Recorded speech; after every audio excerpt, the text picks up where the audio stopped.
Sébastien Dastou, c'est pas la dernière fois qu'on se voit ici en studio avant les élections, mais ça s'en vient, ça aussi. Ça s'en vient certain, ben oui. On va en parler tantôt. Et là, hier, vous aviez eu une séance de conseil de ville. Oui, ben en fait, hier, là, on avait une grosse soirée. Là. On a commencé ça parce que c'est le lancement, c'est la semaine des municipalités. Puis on a toujours, à chaque année, on prend le moment de célébrer nos employés là, qui sont fidèles, les 3 ans, 5 ans de service, 10 ans, jusqu'à 40 ans, imaginez-vous donc. Fait qu'on prend un petit drink, une petite bouchée, puis on lui prépare des petits mots, puis c'est un happening. C'est le fun parce que, tu sais, vu que c'est aux 5 ans, ben, chaque année, tu sais, on voit du nouveau monde, on s'entend, c'est normal, c'est un multiplicateur de 5. Puis il y avait vraiment beaucoup de monde hier, puis je pense que ça a été bien apprécié. Alors, de féliciter nos employés, de les reconnaître dans un moment où, en 2025, les gens sont plus très... sont plus attachés à leur métier, puis ils peuvent facilement aller travailler ailleurs, ben c'est important de les reconnaître, de les féliciter, puis de les remercier d'être avec nous. Puis tu sais, ben, un employé qui reste pendant plusieurs années, ben, il se bonifie, il s'améliore, il prend de l'expérience, on les forme. Alors, c'est bon pour une organisation de garder nos employés, puis ça s'appelle la rétention. Et de pouvoir offrir aussi, grâce à eux, un bon service aux citoyens. Exact. S'ils aiment leur emploi, ça va aider les citoyens, effectivement. Et puis là, sais-tu là, que la séance d'hier, c'était à Saint-Félix. C'était notre deuxième annuel qu'on faisait à Saint-Félix. Alors, toujours le fun là, de se déplacer. Bon, c'est sûr qu'au niveau sono, tout ça, c'est moins évident pour nos lives, mais ça reste qu'il y avait quand même là, plusieurs citoyens là, du quartier de Saint-Félix qui étaient là pour venir nous poser les questions. Puis à la fin, ben, je leur ai quand même dit, ben... Attendez pas 6 mois pour poser vos questions. Gênez-vous pas, là. Vous pouvez me parler sur Messenger. Là. Ah ben c'est bon, ça. Belle invitation. Alors, on va faire le tour de ce qui a été parlé à travers la séance d'hier. Entre autres, les points qui ont ressorti, c'est l'autorisation de signature de l'acte de vente de l'eau de différents immeubles là, ici à Amos. Bon, ça, c'est quelque chose qu'on parle depuis quand même un petit bout, là, mais dans le secteur en arrière de la coop IGA West, là, présentement, il y a des travaux qui se font là, pour refaire la rue du Moulin. Mais pas au bout, là, mais en arrière de la coop, là, il y a vraiment 4 terrains qui étaient disponibles. Puis bon, il y a 2 terrains qui présentement vont être en construction. C'est 2 fois 40 logements pour du logement qu'on appelle abordable. C'est pas du logement social comme le Centurion, mais c'est vraiment du logement où c'est des unités qui sont permises par le gouvernement. Puis le monde municipal et provincial diminue le coût pour qu'on puisse avoir un logement un peu plus abordable. Bref, c'est un OBNL qui va les gérer, c'est 240 logements. Là, la bonne nouvelle, là, c'est qu'il y avait 2 autres terrains pour faire des 32 logements. Et là, l'entreprise DCL va acheter ces 2 terrains-là, puis ça va être du logement standard. Mais ce qui est fun, c'est qu'il va y avoir 4 nouveaux unités là-bas, des unités, je parle, bâtiments. On parle de 240, 232, ça va être le fun. C'est incroyable. Et est-ce que vous autres, vous avez planifié quelque chose d'aménagement, parc, tu verrais famille. Les esquisses qu'on a, ça fait des années qu'on travaille là-dessus. Dans l'optique où on voulait revaloriser le coin, quand on a acheté l'ancienne usine, l'ancienne scierie Amos, puis là, présentement, il y a des locataires là-dedans, dont l'UQAT. L'objectif, c'est vraiment de refaire tout ce secteur-là. On manquait de parc aussi dans le secteur de l'Ouest. Alors, il y aura aussi un petit parc là, qui va s'en venir, là, qui va être entre les nouveaux 4 bâtiments puis le quartier résidentiel. Ça va vraiment être bien. C'est une vision combien de temps, ça, à peu près? Très rapide. Très rapide. Bon. On veut voir du béton. Du béton. Ça presse. OK. Là, j'en parle avec enthousiasme parce que ça fait quand même je te dirais 2 ans qu'ils sont prêts puis qu'on parle qu'ils sont à vendre puis tout ça. Puis là, ben c'est vraiment le fun parce que Immeuble DCL ont trouvé que c'est vraiment un spot intéressant à développer à Amos. Il y a des besoins. Fait que, on a sauté sur l'occasion. Let's go. Adoption d'un plan d'action en 2026 à l'égard des personnes handicapées. Oui, ben on voulait, avec le centre-ville, tout ça, on avait fait un peu de modélisation, on avait amélioré les accès au commerce et tout ça. On voulait voir un peu, aujourd'hui, on est rendu où là-dedans? C'est comment est-ce qu'on peut refaire un plan d'action, le mettre à jour, avoir des actions qui sont concrètes pour s'assurer que nos personnes handicapées sont bien chez nous, c'est sécuritaire. Puis, on a des lacunes. Hein? On a fait l'audit, on a des lacunes, mais l'important, c'est qu'on en soit conscient puis qu'on travaille à petits pas chaque problématique. Oui, effectivement.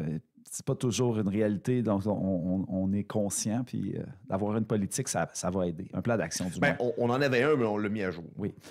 Éducation du contrat pour services professionnels en ingénierie pour des travaux d'ouverture et de fermeture des cellules. Bien, c'est important de le mentionner. Un site d'enfouissement technique, là, pour les poubelles, ça coûte cher. Oui. Ça coûte cher, il faut ouvrir des cellules. Il y a des principes environnementaux. Il faut s'assurer qu'on récupère les eaux de ruissellement. Il faut mettre des géotextiles pour empêcher là, les particules là, de pénétrer la nappe phréatique et tout ça.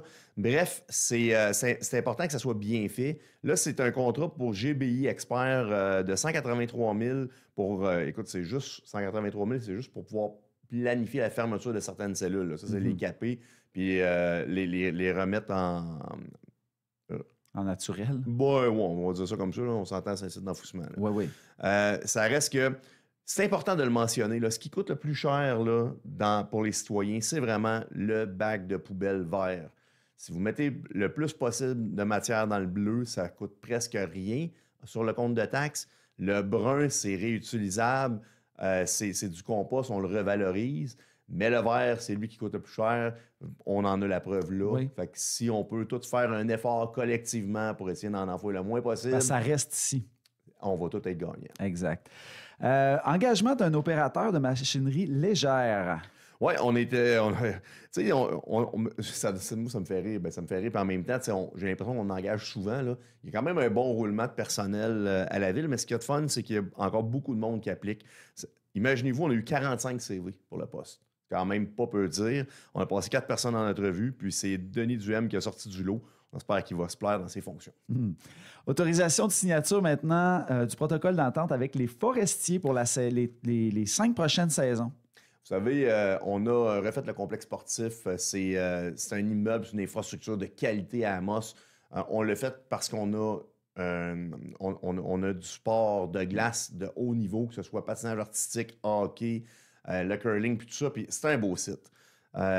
Pour nous, de cristalliser une entente sur 5 ans avec les forestiers, Midget 3A, c'est extrêmement important. On est un petit marché, on est une équipe qui est difficile à maintenir financièrement. C'est une équipe qui tu sais, oui, on a des très bons talents régionaux, mais ça reste que on est en compétition avec des vraiment gros marchés à Montréal, Laval, et tout ça. Fait que il faut lui donner un coup de main, puis d'assurer qu'on va être présent pour eux pour les 5 prochaines années. C'est important pour la pérennité de l'équipe. Puis je vous encourage, la population, à aller les voir. Allez les voir. C'est des jeunes d'ici. Ils sont bons. C'est un bon spectacle. Oui, c'est un show, puis c'est le plus haut calibre qu'on a ici à Amos, donc on Ben, doit en profiter. que ce soit dans le M13 ou dans le M15 ou dans le M18, là, quand on parle du 3A, c'est le plus haut calibre pour ces âges-là. Oui, puis il y a une valeur ajoutée aussi à l'expérience là, avec les forestiers, là, au-delà du match. Fait que c'est une belle soirée quand on sort le vendredi soir. Oui, puis ils ont un super logo. C'est toujours un happening. Faut les encourager. C'est vraiment le fun. Il y a une belle communauté hockey à Amos. Puis en même temps, ça nous fait une belle visibilité aussi à l'échelle du Québec. Puis là, dans le fond, grosso modo, ce que ça fait, c'est qu'ils utilisent les infrastructures. Ils utilisent les infrastructures, les échanges de services, de la promotion de ces choses-là. OK. Abolition maintenant et création de 2 postes à temps partiel d'agents de stationnement. Bon, depuis le temps qu'on a refait la première avenue, on a modernisé la façon de suivre les stationnements. Là, on n'a plus de parcomètre. Vous savez, c'est une voiture qui se promène et qui scanne les plaques. Puis ça va super bien. Hein? C'est une belle innovation. Il y a même d'autres villes au Québec là, qui nous regardent et qui font « Oh, OK, on trouve ça intéressant. » Là, on avait un poste à temps complet. C'est difficile de couvrir là, toute la semaine. On a décidé à l'interne là, d'abolir le poste et d'en créer 2. Deux, un peu plus à temps partiel. Ça va nous donner un peu de flexibilité. Je ne dis pas que les postes vont être à temps partiel, mais le temps qu'ils vont travailler comme préposé au stationnement, ce sera du temps partiel. Alors, on va être plus agile. Bon. Maintenant, on a les contrats pour les 7 pompages, puis aussi l'étude hydrogéologique là, que tu voulais nous parler un peu plus précisément. Bien, ça donnait bien qu'on en parle là, à la rencontre à Saint-Félix hier. Quand on a regroupé Saint-Félix, un de leurs grands projets, c'était de refaire un puits d'alimentation en eau pour assurer la qualité puis la quantité en galonnage. Le puits était déjà foré quand on a récupéré la municipalité. Il restait à faire les branchements puis les analyses. Ça va bon train. On a donné un contrat à Puits Abitibi pour évaluer le pompage, l'échantillonnage, la hauteur du puits, tout ça. Puis on a donné un contrat à Dufour Environnement pour faire l'étude hydrologique. Probablement qu'en 2026, là, on va s'en va en budget, puis c'est sûr qu'il y a des élections, là, mais en 2026, on envisage de faire les canalisations en stainless steel pour venir brancher le nouveau puits si tout est conforme et tout est correct. On est avec Sébastien Dastou dans les rendez-vous à Mossois. On est en train de regarder toute l'ordre du jour et il y a des belles choses là, qui s'en viennent. On continue, Sébastien, avec l'engagement d'une chef de division à la bibliothèque. Hey, ça, là, ça, c'est quelque chose qui n'existe pas. Non, mais je fais des blagues, là, tu mais... veux dire une bibliothécaire? Une bibliothécaire, là, qui a une maîtrise là-dedans puis qui est dûment formée. D'abord, en région, il n'y en a pas. On ne donne pas ça à l'université. Puis, quand on a une perle rare puis que ça va bien, on aime bien ça la garder. Anna a fait un bon bout de chemin chez nous. Malheureusement pour nous, elle a quitté, mais heureusement pour elle, là, c'était bien pour elle. Mais ça reste que on a trouvé quelqu'un qui est de l'extérieur de la région, qui s'appelle Virginie Duchesne, qui s'en vient être notre nouvelle chef de division. On espère qu'elle va aimer l'équipe, on espère qu'elle va aimer la ville, qu'elle va aimer, qu'elle va se plaire ici, qu'elle va pas s'enraciner, mais bref, une bonne personne, on a bien hâte qu'elle soit à l'emploi pour nous. Ben oui, elle est bien attendue. Et maintenant, contrat d'aménagement d'une place publique multifonctionnelle. Puis ça vient avec l'annonce, la belle annonce que vous avez faite hier, une belle réaction de l'auditoire, en tout cas du côté de Radio Boréal. Tu sais, dans les dernières années, là, on a fait beaucoup de canalisation, beaucoup d'asphaltage, puis on n'a pas lésiné là-dessus. Il y en a encore à faire beaucoup, là, mais il y avait un passif. On a fait attention parce que la dette était quand même assez élevée. On a essayé de ne pas trop rentrer dans l'exagération. Et là, on a eu un montant d'argent au niveau du pacte fiscal. Puis là, je vais parler un peu comme préfet en même temps, là, parce que c'est un beau projet MRC1 Ville. C'est un beau partenariat. Puis, il y a quelques années, quand on a eu le pacte fiscal, on avait une enveloppe pour faire un projet commun MRC1. Puis, suite à des différents comités de travail puis de concertation avec le milieu, on a décidé de travailler en priorité un projet d'endroit permanent pour le marché public. On voulait pas nécessairement le déplacer de la cathédrale, mais on voulait le faire permanent parce que, bon, enlever les tentes, rajouter les tentes, puis tout ça, ça amenait toujours une complexité en main-d'œuvre, puis en même temps, ben, il y a de l'usure, puis en tout cas, c'est une perte de temps. Oui. Puis on voulait en même temps faire quelque chose de permanent. Alors, il y avait une enveloppe de 1,1 million qui vient du ministère des Affaires municipales, mais qui est géré par la MRC. Les maires ont décidé d'offrir ce montant-là pour créer une base pour le projet. La MRC d'Abitibi a décidé d'injecter 230 000 $ pour venir faire le financement municipal territorial. Et l'ensemble des maires ont embarqué là-dedans. Fait que c'est vraiment le fun. Quand on a rencontré les producteurs, quand on a rencontré le marché public, la SADC travaillait fort sur le dossier parce que c'est la SADC qui s'occupait du marché public. Bien, tout ça a fait qu'au fil des consultations et des années, on a bâti un projet commun, un projet qui, pour les gens qui ont l'œil avisé, se sont rendus compte que la ville faisait des travaux en régie interne présentement à côté là, des bureaux de Suzanne Blais, là, dans l'espace qui était l'ancien Ultramar de l'époque, qui avait été décontaminé, qui était un endroit qu'on gardait un peu en réserve, qu'on ne savait pas trop qu'est-ce qu'on allait faire avec ça. Puis, quand est venu le temps de proposer cet endroit-là pour pouvoir faire la nouvelle place publique multifonctionnelle, bien, ça coïncidait aussi avec la relance du centre-ville, améliorer nos infrastructures, améliorer nos parcs. Fait que c'est vraiment intéressant, autant pour la ville que pour la MRC, que pour les maires ruraux. Alors, je suis très, très, très heureux d'annoncer que cette place publique-là va voir le jour. Le contrat a été donné, bien sûr, c'est la ville qui l'a donné là, hier, justement. On espère que tout sera terminé pour pouvoir lancer la saison 2026 avec la nouvelle place publique. Tu sais, je vous le dis, là, ça va être une espèce de parc, ça va être utilisé à l'année, 4 saisons. Il y aura une espèce de toilette, un peu comme au Parc Lyon, quelque chose de propre au centre-ville pour pouvoir... c'est ça, une toilette. Puis tu sais, il va y avoir de l'électricité, de l'aménagement. Les gens me posaient la question, est-ce que la ruelle va être barrée? Il y a un système où on va pouvoir barrer la ruelle le temps du marché public ou le temps qu'on fera des activités culturelles ou peu importe. Tout est ouvert. Hein? Ça va devenir un espace où on va pouvoir Donc, utiliser. ça s'étend. Est-ce que ça s'étend jusqu'à la deuxième rue aussi derrière? On a transigé pour obtenir le stationnement derrière. Fait que oui, effectivement, ça se rend à l'autre côté de la ruelle. Donc, il y a une espèce de section l'autre côté de la ruelle. Et il y aura une section stationnement aussi pour les usagers là, de la place.